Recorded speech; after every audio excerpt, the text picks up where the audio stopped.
Привет всем хорошим людям, добро пожаловать на канал Custom Truck. Ну что ж, запчасти к нам подъезжают со всех стран, с разных частей стран.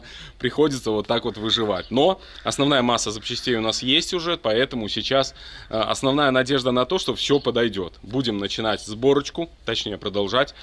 Вот, ну и, конечно же, надо еще подтянуть нам тут Volvo. Чуть-чуть, буквально чуть-чуть, потому что ей предстоит путешествие.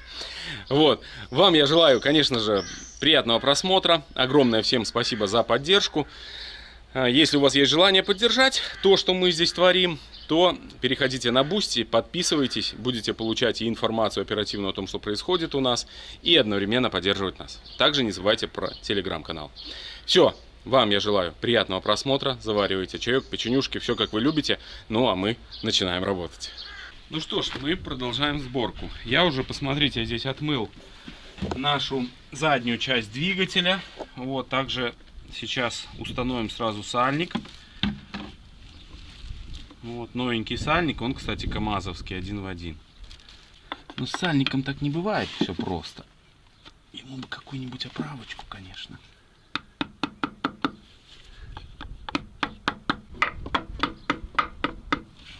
Вроде идет. Пойду возьму наставку. Что-то я немножко очкую. Можно накосячить.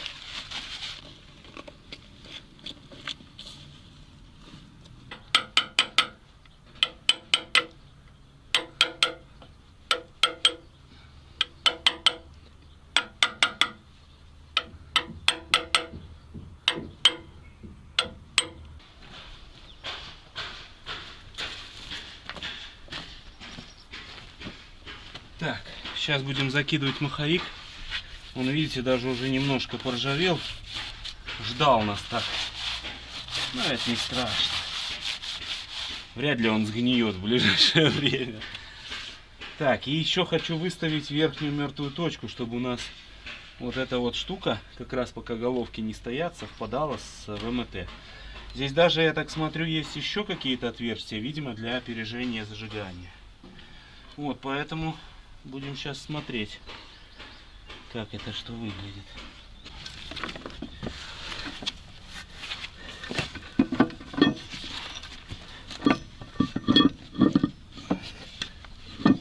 Фигня какая-то. О! Стал, да?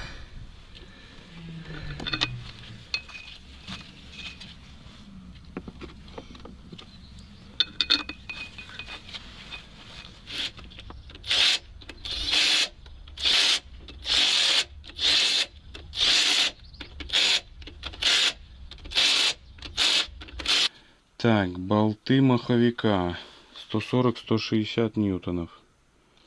Отлично, пошли зажимаем.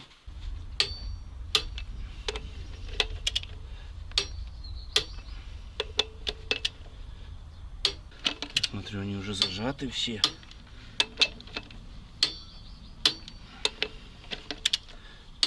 А мне бы хотелось еще поджать.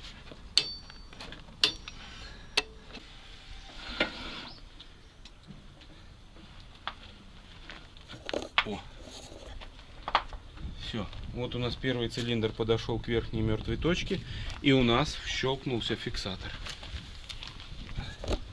Вот он щелкнулся, вот его можно вынуть, а вот его можно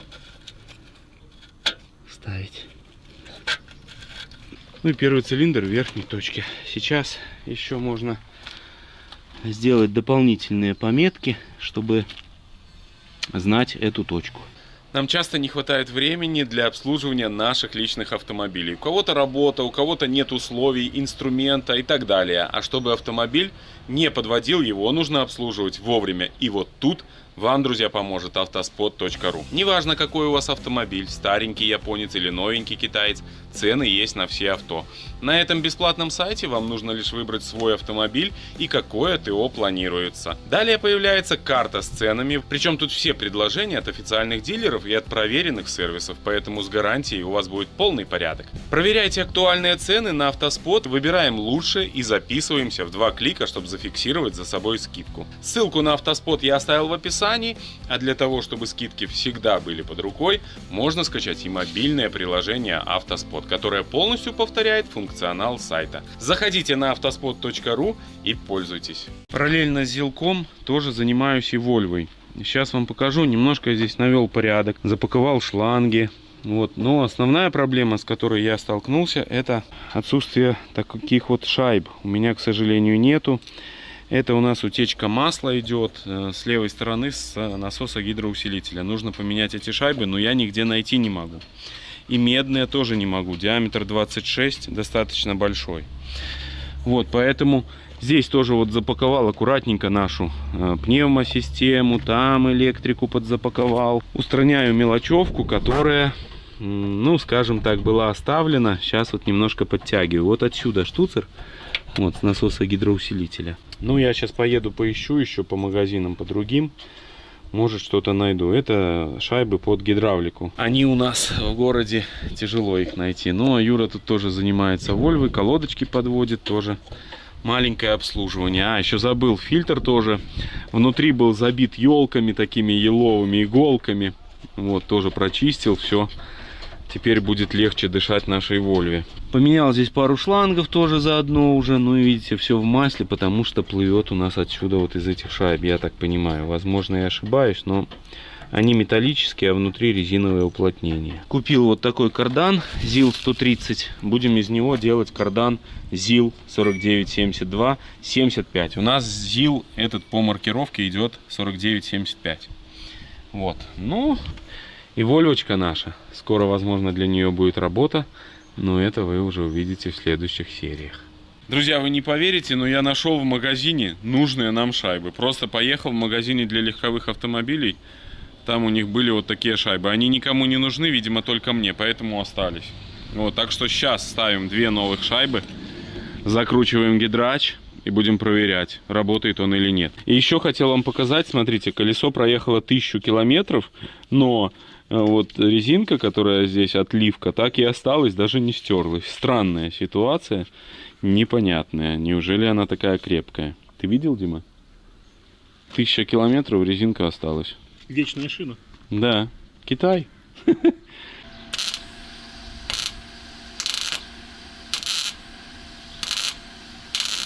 Принеси черную краску, пожалуйста. Нужно здесь будет подкрасить нам. Она стоит в офисе, где все химии, только черная краска. Понял?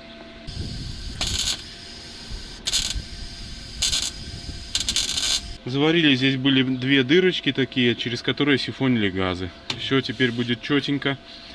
Ну, потихоньку совершенствуем наш эвакуатор. Но на этом все. Сейчас вот здесь подкрашу еще. Здесь немножко протерся впускной коллектор, потому что цеплялся. Но я сдвинул весь фильтр туда. Теперь цепляться здесь не будет. Подкрасим. Будет аккуратненько все. Ну и продолжаем заниматься нашим зилком. Все, Вольву оставляем.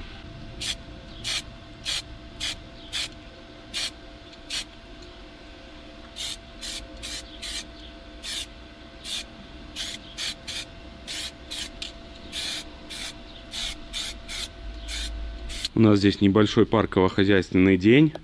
А Дима там красит наши головки уже. Перед установкой их покрасим черненьким цветом, аккуратненько, чтобы они смотрелись.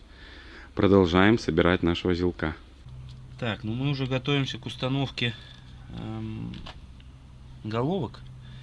И вот кольцо газостыка вот здесь прям вроде хорошо стало. А в других местах даже и не знаю, блин. Хрен поймешь. Не очень оно хочет становиться, но здесь, когда мы снимали головки, везде стояли эти кольца газостыка, поэтому, думаю, нам нужно тоже оставлять. Они, во-первых, уплотняют, а во-вторых, я не знаю, чем они еще, какая их задача. Ну, наверное, надо ставить. Вообще, говорят, типа для мастера будет понятно, не вскрывался ли мотор после капремонта. Ну, не знаю. Нам-то это не актуально. Ладно. Сейчас буду пробовать. Это такая работа, блин, знаете, не очень комфортная. Поэтому, возможно, будет нецензурная лексика. Так что, Дима, лучше вырубай камеру, наверное. Вставили колечки газостыка. Немножко это все некрасиво стоит. Мне не очень нравится, если честно. Немного паникую. Но будем надеяться на успех. Вариантов у нас все равно нету. Я думаю, их ставить нужно, коли они даже были с завода, эти кольца. Но опытные мотористы, подскажите нам, чтобы мы в будущем знали, как реагировать на эти кольца. Вот, но оставим. Я думаю, они не повредят здесь. Как только мы поставим головку, оно все плотненько прижмется.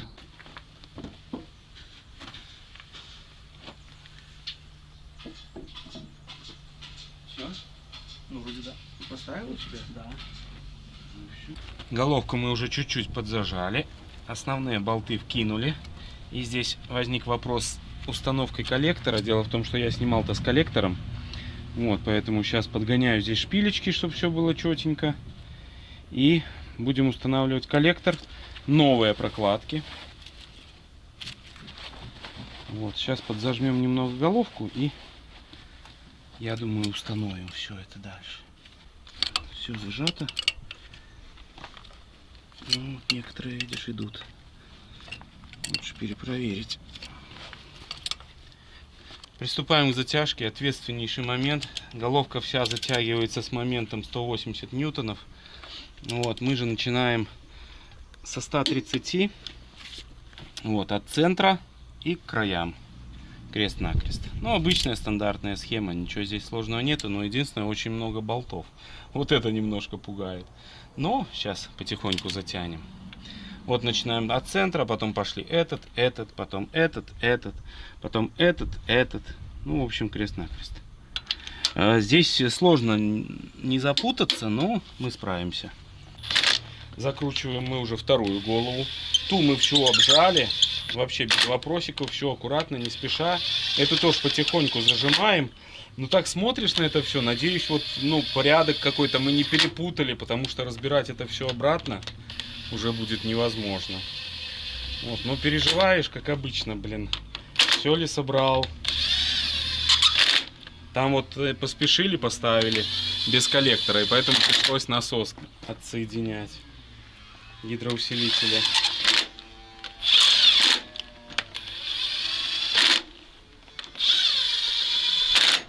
Опыт есть определенный, но каждый раз не хочется в это все нырять. Такая работа, во-первых, ответственная, во-вторых, нужно все аккуратно, хочется все по максимуму сделать. То есть, ну, смысл разобрать мотор и собрать на старых прокладках. Смысл разобрать мотор, поставить старые кольца, правильно? Но ведь нету в этом смысла. Поэтому, ну, мне кажется, что тут уже если делаешь, то надо делать, чтобы все было аккуратно. А это всегда очень сложно, долго. Поэтому, друзья, с вас обязательно лайк за такую работу, которая отнимает тучу времени у нас, ваших, как это называется, ваших покорных слуг, да, вот так. Ведь мы все это снимаем не только ради себя, но и для вас, наших зрителей, потому что, ну, для себя, конечно, это классно, но без вашей поддержки вообще этого ничего не было никогда в жизни. Так что вам огромное спасибо, спасибо за поддержку на Бусти, и не забывайте про телеграм-канал, там тоже много всего интересного. Все, я уже сбился, блин. А коллектор мы поставим? Поставим. Ну, если что, снимем головку. Трубку снимем. Это небольшое усилие, вот он только начинает трещать, это прям вообще минимальное усилие. Где-то может 60 ньютонов. Примерно.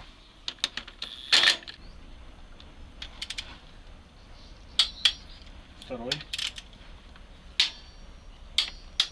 Третий. Внизу второго, четвертый. Накрест пятый.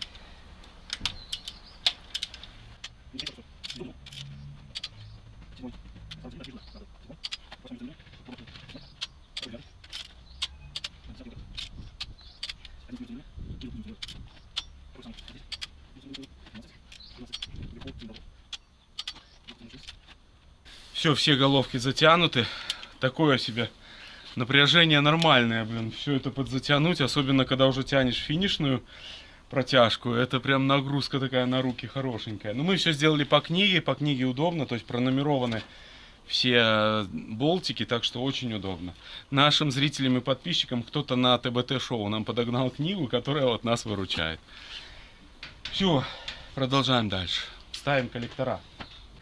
Я уже готов к установке распредвала.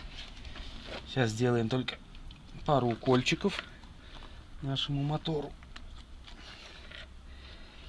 Маслица загоним. С этой стороны я забыл залить под штанги в толкателе. Ну и штанги обязательно тоже. Хотя бы чуть-чуть. Обязательно штанги нужно проверять на ровность.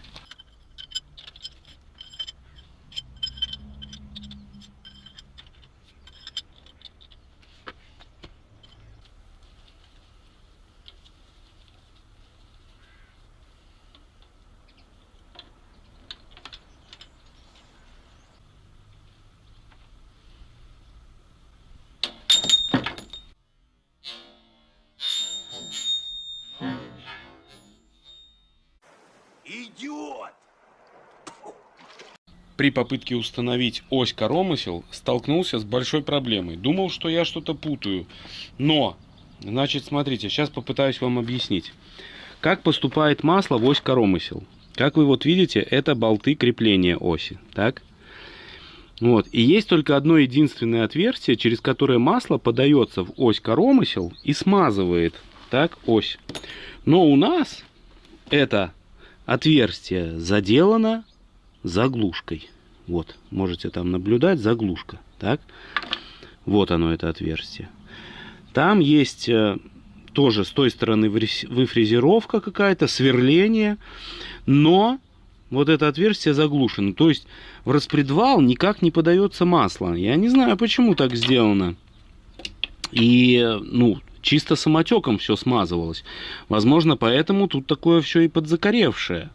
Вот, как вариант. Потому что почитал в книге. По книге все написано, что масло должно поступать через это отверстие, а потом вот через эти форсунки подаваться на толкатели, а все оставшееся масло должно сливаться. Вот, через вот эти 2 там или 3 отверстия. 3 вроде бы по книге. Да, вот 3 отверстия есть. У нас же фактически эти отверстия заглушены почему-то, я не знаю. Заглушены и на этой стороне, и на той.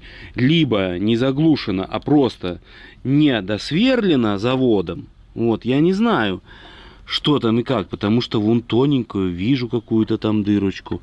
Не знаю, сейчас буду вот пытаться что-то либо прокалывать там. Вот, потому что это именно не то, что там забилось грязью, а именно как будто бы не просверлено, не досверлено. Вообще не понимаю, что и как. Разобрал вторую ось коромысел. Там тоже такая же фишка. Сейчас вам покажу. Вот она, ось коромысел в разобранном виде. И вот здесь тоже можете наблюдать такую же проблему. Вот, заглушено отверстие. Хотя там, вот якобы есть. То ли это отливка, знаете, во время отливки такой брак происходил, то ли что.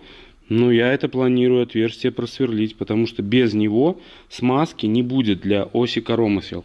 Вот оно отверстие здесь специально в крайнем точке. Одно отверстие для фиксации большое, а второе отверстие, вот это вот, это именно отверстие для смазки.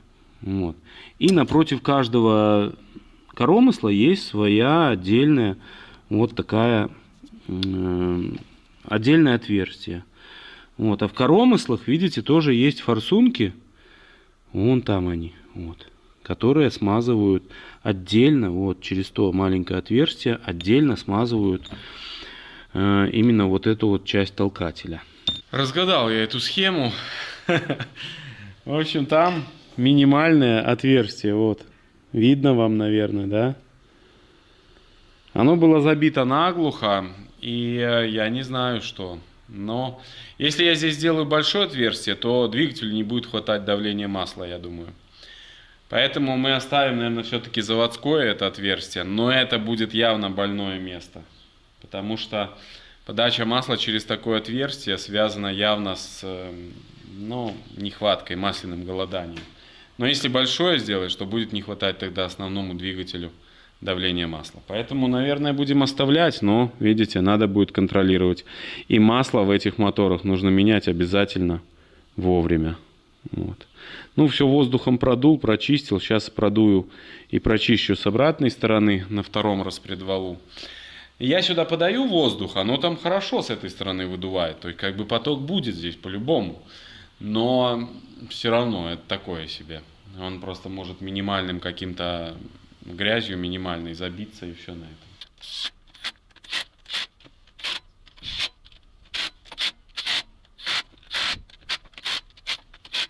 Ось коромысл установил. Вот, ну, некоторые клапана нажались, у некоторых зазор космический. Но это нормально, мы все меняли здесь, головку шлифовали, то есть это все нормально. Также здесь некоторые гнезда подпиливались, тоже, вы же сами понимаете, гнездо подпилил, клапан выше поднялся, он, соответственно, будет сильно зажатый. Некоторые штанги повреждены коррозией, поэтому приходится их очищать.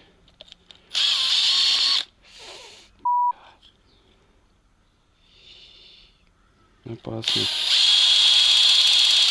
Все, почистил и все нормально. А еще нужно быть очень осторожным, потому что я только что чуть не вкинул туда штангу. Я не знаю, куда он там пролазит, но это было страшно, поэтому пришлось взять магнит.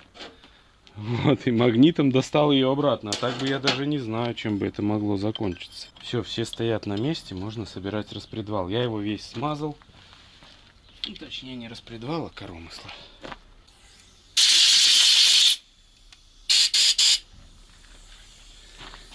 Когда подаю туда воздух, то оттуда прям такое конкретное давление. То есть теоретически будет работать. На улице, друзья, льет дождь, поэтому... Что тут наделали? Поэтому мы занимаемся в гараже. А занимаемся тем, что шьем чехол для лебедки. Это нужно очень сделать, потому что дожди убивают нашу лебедку. Обязательно нужно сделать. Так что оседлал я Олесю и работает пока что. Но она сразу в жестоких условиях у нас шьет кожу. Ну, вроде работает. Бля, работала. Порвала нитку опять. Ну, половину прошил уже. Так что должен быть результат. Сейчас мы его добьем, эту Олесю.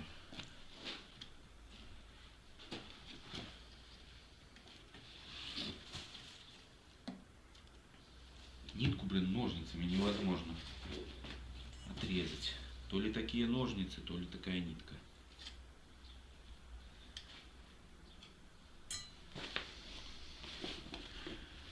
Ну, я вот уже удлинил, видите, это уже мой шов. Вот этот. У нас будет вот такой вот чехол из двух. В общем, чуть не забрали меня в психушку с этой швейной машиной. Ну, сделал я. Сделал, все прошил. Окошко сделал. Швы, конечно, желают лучшего, но рвется постоянно нитка. Вот, именно с иголки, не которая выходит из малой коробочки, а которая выходит из иголки, в иголке рвется. Ну, сейчас зажигалочкой обошью, с этой стороны он тоже все. Ну, зажигалкой, то есть пройду. Вот, все аккуратненько, красиво будет. Так что первый опыт, ну, такой себе. Вот такой чехол у меня вышел. На улице солнышко, а это означает, что мы можем заняться дальше нашим мотором. Пока все снято, мы отрегулируем клапана. Сейчас у нас двигатель стоит первый цилиндр в верхней мертвой точке, так сжатия, и поэтому мы можем регулировать здесь клапана. Вот, начнем с этого цилиндра, потом проворачиваем на 90 градусов.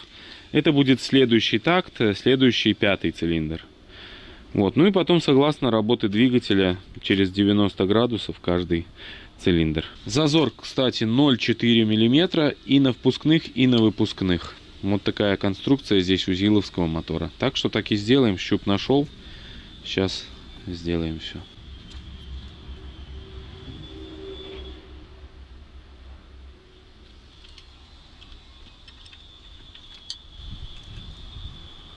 Все отлично.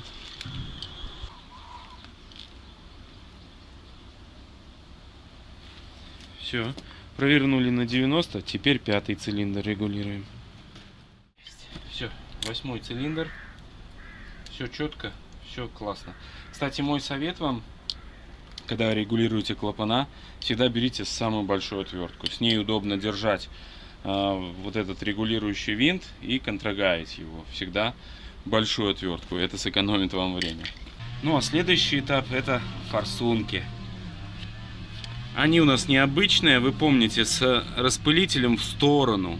То есть форсунка стоит вот так, обрызгает в сторону на поршень, которым тоже выемка в сторону. Очень необычная конструкция и абсолютно нестандартная. Но распылители вам, наверное, не видны там.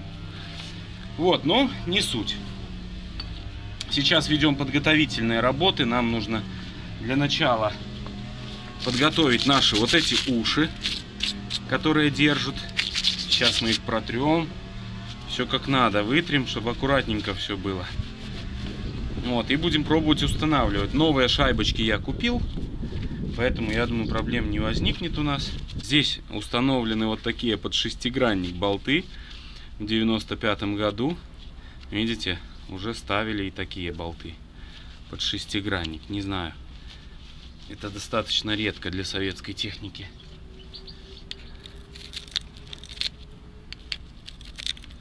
Внутри надо почистить их. Ну, одним словом, сейчас буду все это устанавливать, собирать.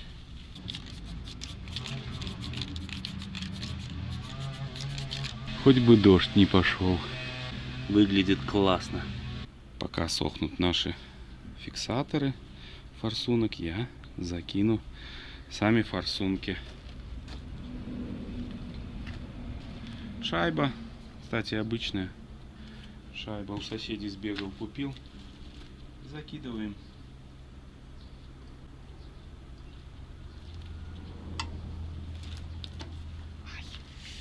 Бобо.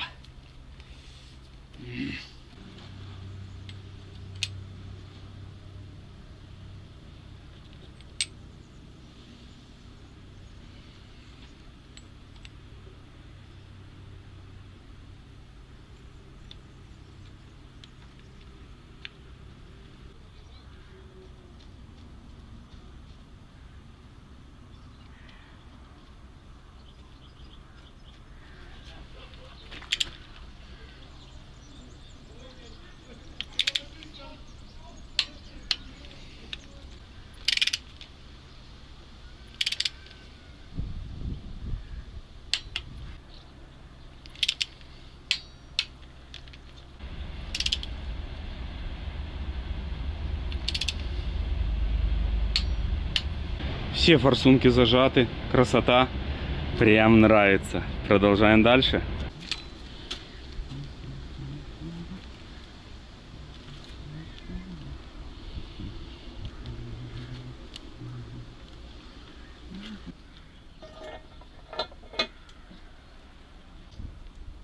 Я так долго ждал этого момента. Для нашего зила ничего не жалко. Нержавейка. Ну, наверное, будет красиво.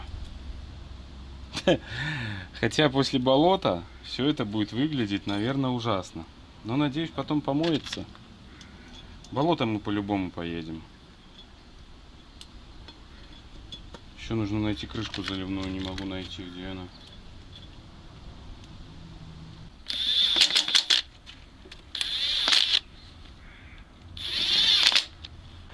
Ну, это же красота невероятнейшая. Шедевр. Ну, еще коллектора нужно поставить тоже. По ним там вопрос, какой куда ставить, не знаю. Но вроде бы Дима нашел там. Поставим по его схеме, попробуем. Вот. Тоже нужно это сделать. Закинул по-быстрому коллектора. Здесь пытался их болтики смазать алюминиевой смазкой. Но закрасил, блин, все коллектора. Ну, ничего страшного уже. Что поделаешь? Ничего не поделаешь. Ладно. Зато смазаны гайки. Завтра, возможно, мы займемся уже установкой коробки. Здесь подшипников наших. Хотел смазать солидолом маховик, чтобы не ржавел. Но потом вспомнил, что это плохая идея. Вот. Так что ничего страшного. Сейчас накроем все это дело, и будет красивый наш мотор стоять, ждать продолжения. Так, хочу разобраться с этим натяжником. Здесь вот уже попытался я откручивать. Все работает, все нормально. Ремни у нас здесь страшные, ужасные. Сейчас мы их снимем. Ну, снять мы их не снимем, но я хочу просто прокрутить двигатель немного. Я уже залил масло. Ремни потом будем менять все, поскольку они все в таком не очень суперском состоянии. Сразу поменяем и забудем. Вот. Только единственная проблема — это размеры. Нужно будет определиться с размерами ремней. Ну и надо посмотреть, что с нашим натяжителем. Что же его так перекосило? Его перекосило настолько, что он даже цеплялся за шкив.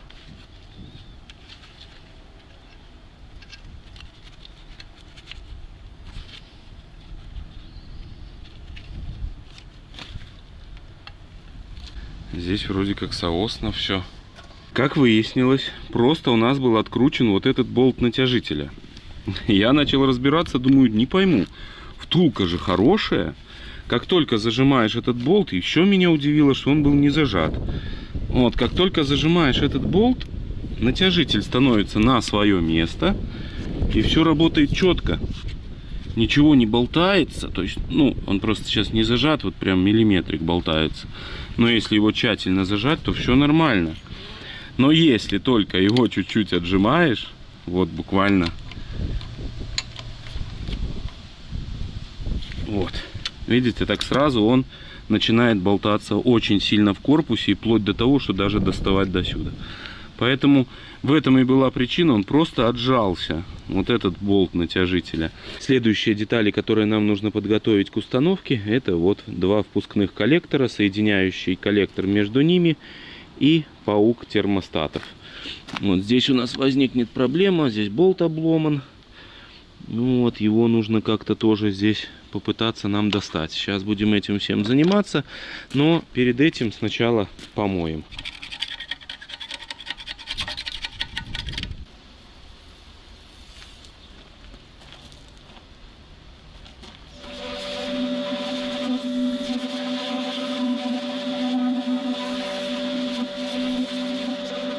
Масляные фильтры у нас были в очень ужасном состоянии. Давайте посмотрим, в каком состоянии топливные фильтры. Топливо я уже слил, топливо красивенькое, аккуратненькое. Перельем, наверное, вот в этот бензин, потому что в нем будем все мыть. У нас будет бензосолярочная смесь. Бля.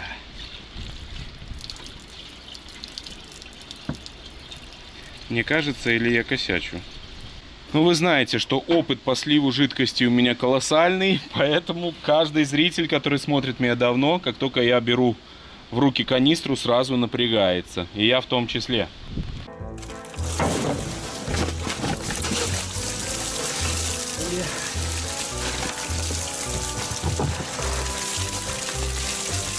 Это забилось.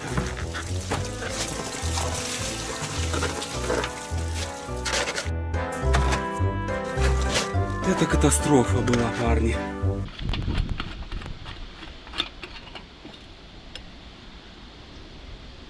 Нету фильтра. Но это нормально. Часто так делают для того, чтобы был в качестве отстойника один стакан.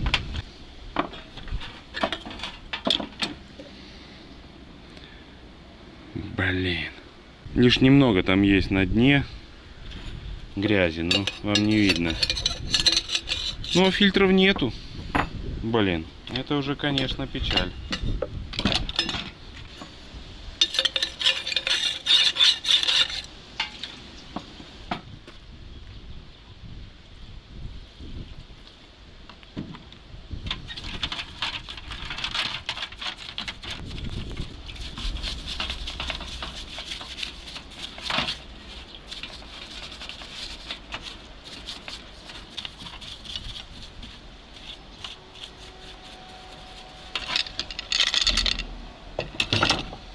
Когда-то один из наших зрителей прислал мне целую коробку фильтров камазовских, чтобы я больше в них не нуждался.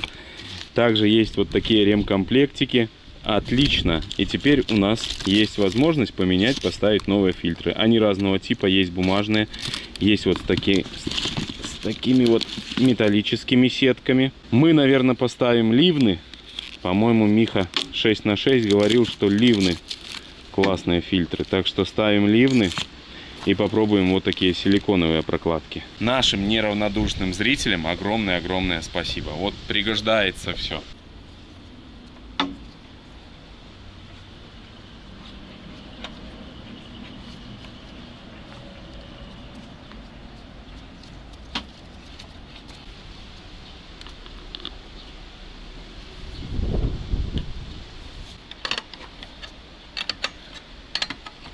Покрасил топливные фильтры снаружи, и сейчас, пока они сохнут, примеряю коллектора впускные.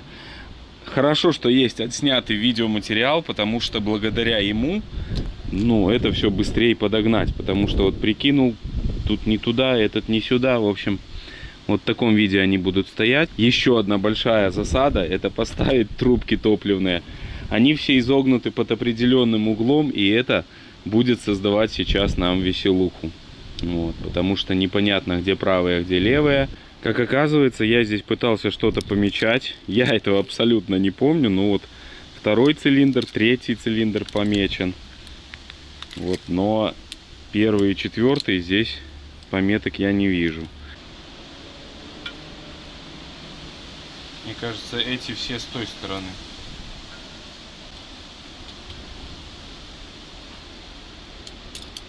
И, кстати, видите, две трубки перетираются между собой. И там сразу след виден. Поэтому нужно будет здесь немножко отогнуть. Но это после того, как закрутим.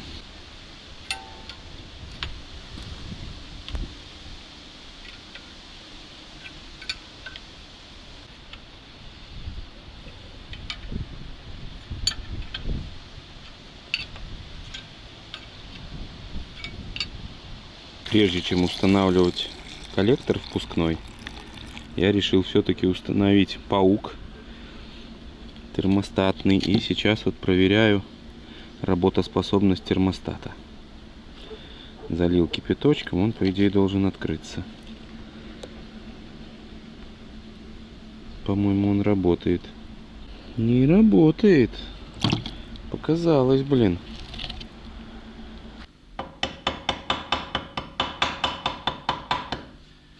Выбиваю прокладку и вспомнил, как мы в молодости все изготавливали эти прокладки для мотоциклов, там, мопедов. Постоянно была движуха, прокладку не купить. А материала для изготовления было уйма. Картонки, папка дела, знаете такое, самая распространенная папка.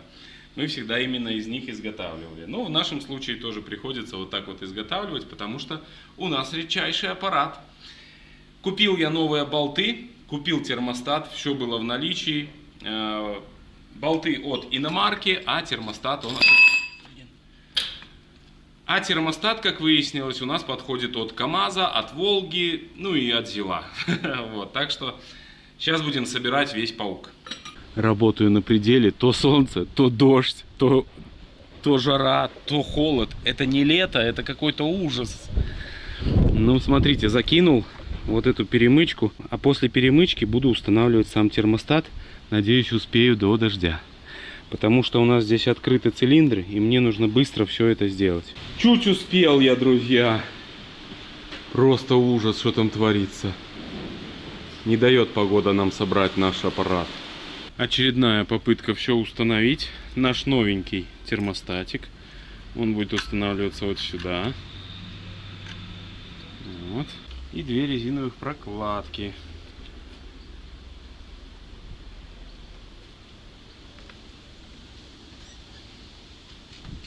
Да, вот это сюда будет прокладка. Стоять зорька. А это будет снизу. Вот так.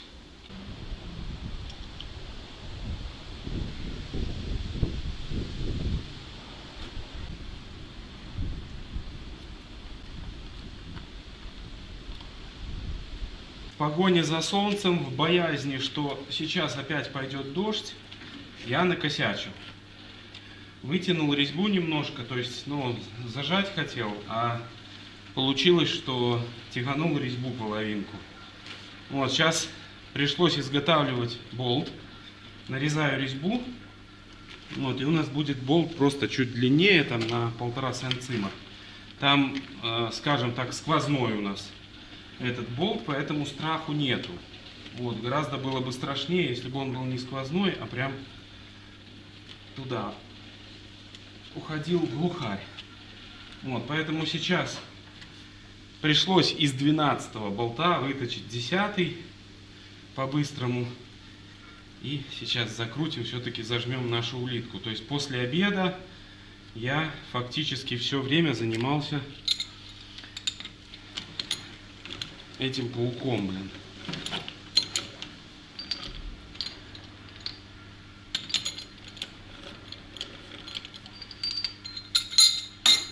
Вот такой болт получился после проточки. Красавец, аккуратненький. Ну и здесь вам тоже спешу похвастаться немножко с продвижкой в плане нашего багажника. Видите, просверлил отверстие. Багажник уже будет крепиться вот в таком положении. То есть это, можно сказать, финальная версия его в вертикальном положении. Вот так это будет выглядеть сзади. Аккуратно, комфортненько, я думаю. Как раз у нас закроет вот эту не очень красивую нашу заднюю часть ящика. Вот, ящики у нас разные по ширине, это тоже не совсем красиво смотрится, поэтому как раз багажник скроет вот эту мелочь. Ну, сюда осталось сделать чопики. Установлю, все-таки решил здесь установить лебедку, сделаем ролики и будет на лебедке опускаться. Как Юра говорил, будет все с пульта работать. Вот, ну вроде бы вот такая у нас конструкция. Вы не поверите, начал все поджимать, вытянулся и второй у меня болт, поэтому пришлось точить еще один. Вот, ну так бывает, ну вот косячки. Поэтому у нас осталось 2 новых болта и 2 самоточенных еще новее. Вот, ну герметик чуть-чуть кое-где вылез, легонько прошелся герметиком, но на всякий пожарный, потому что все плоскости у нас старые, алюминий даже местами окислившийся, прокладки старые, поэтому лучше на гермет. Как вы можете наблюдать, двигатель наш усиленными темпами обрастает. Я уже собрал топливную систему, даже подготовил все для ее прокачки, вставил помпочку, мы сможем потихоньку начинать прокачивать. Здесь я оставил вот такой специальный спускник, с него сначала поплывет, потом заполним топливный насос. Ну а после того, как прокачаем, мы в принципе можем пробовать стартовать. Да, я еще здесь не подготовил совсем, но один кабель киданул. Возможно, нам придется, скорее всего, брать с КамАЗа аккумуляторы, потому что кран нам нужно будет использовать, чтобы двигатель чуть-чуть приподнять для запуска. Еще я не могу найти щуп и заливную горловину. Черт побери. Где это все, я не знаю. Ну вот потерялось где-то. Такое бывает, потихоньку найдем. Где-нибудь лежит наверняка в укромном месте. Ну вот, так что мы сильно продвинулись. Еще мне не хватает трубок на обратку, поэтому и запускать не могу. В обед съезжу, возьму трубки, установим обратку и, в принципе, я думаю, уже можно будет пробовать стартовать. Вот, очень ответственный момент, переживаю, чтобы все было хорошо. Максимально сейчас мы подготовимся к этому и после того стартанем. Мне почему-то стало интересно попробовать прокачать. Я попробовал, и вы знаете, и этот носочек работает, и наш тоже. Все, пошла солярочка. Это означает, что фильтры наполнены.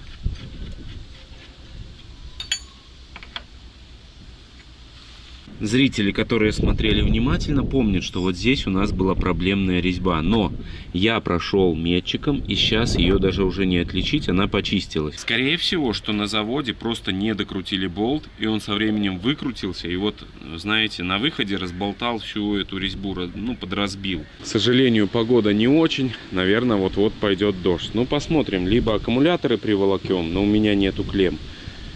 Либо вставим подшипник. Да, наверное, вставим сейчас подшипник. Посмотрим, чтобы он у нас был такой, как нам нужен. Ставил я себе перед запуском вот такие вот трубочки на обратку. Думаю, ну сделаю, потом уже куплю трубки. Вот купил трубку. Но это оказалось очень серьезный квест. По той простой причине, что подлезть сюда возможности ну практически нет. Вот этот болтик я толком зажать не могу. Сюда чуть залез везде. И отсюда не можешь залезть. Все мешает. И оттуда никак. В общем, вожусь, вот просто уже нервы заканчиваются. Но морально я полон сил, потому что впереди запуск. Вот, хочется уже поскорее попробовать запустить его. убедиться, что все в порядке, и только после этого уже будем собирать здесь коробку, все остальное. Я думаю, это правильное решение. Вот, так что мучаюсь еще, эту сторону почти собрал, сейчас мне предстоит вон там повеселиться. Ну вот здесь-то удобно, я думаю, а вот там будет жуть. Ветрюган ужаснейший. Не знаю, что у нас там со звуком, но что-то пытаюсь снимать для вас, это друзья. Это ответственный момент всегда в больших токах.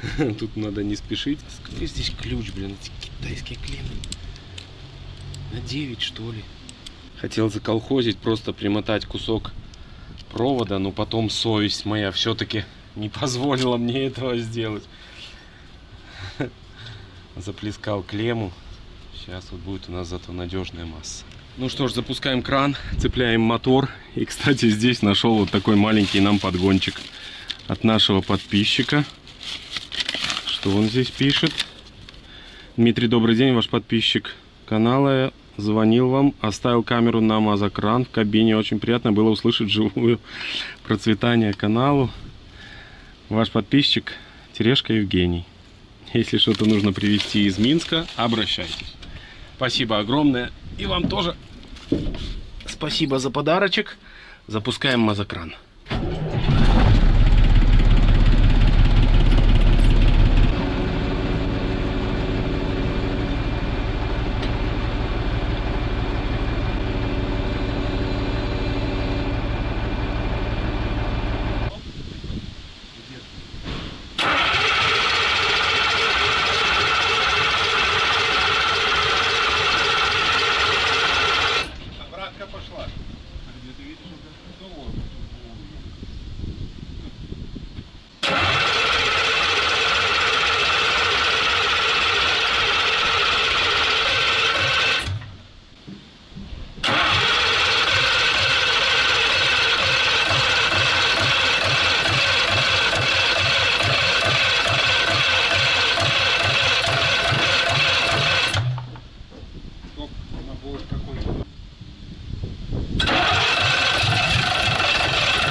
У нас тут небольшая потеря, забыл вот закрутить этот кран на масляный радиатор.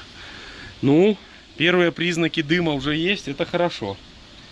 Сейчас еще. Ну, дело в том, что все завоздушено, и некоторые вот прокачались форсунки. Возможно, нужно было их открутить, но я, если честно, не хочу здесь в солярку все это марать. Поэтому чуть-чуть покрутим его, а потом заведем, я думаю. Если вдруг не будет запускаться, то открутим форсунки. Но пока что нужно долить масло.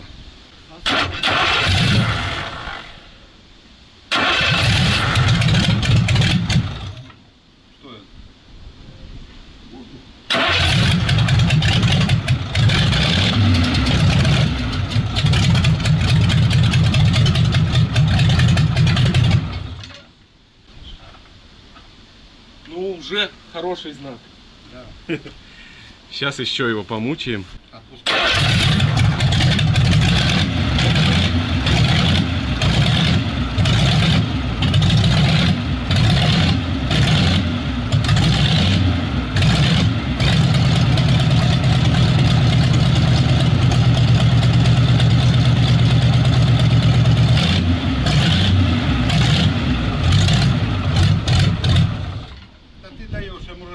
Инерции. Ну да. Маховика. А так он же нормально работает. Вообще четко, по-моему,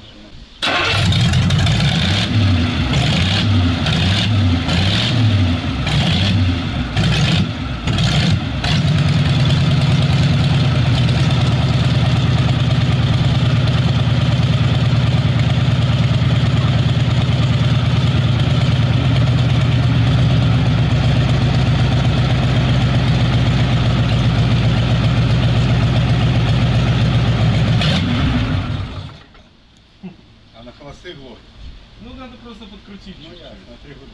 Да. Я когда снимал крышку верхнюю, там же разрабатывал, и надо просто подкрутить болтиком там набить. Ну что, народ, это победа, да? Ожил двигатель, который стоял много-много-много лет. Ух, прям мурашки по коже, да. Ну, работает четко. Что, пап? В антиусловиях неизвестно. Да, стоял не В пойми воде где, в неизвестно. воде, в морозе, в холоде. Так что прямо сейчас останавливайте видео и ставьте лайк. Ну а я с вами прощаюсь на этой прекрасной ноте. Впереди нас ждет установка этого мотора и дальнейшая сборка коробки, всего-всего-всего.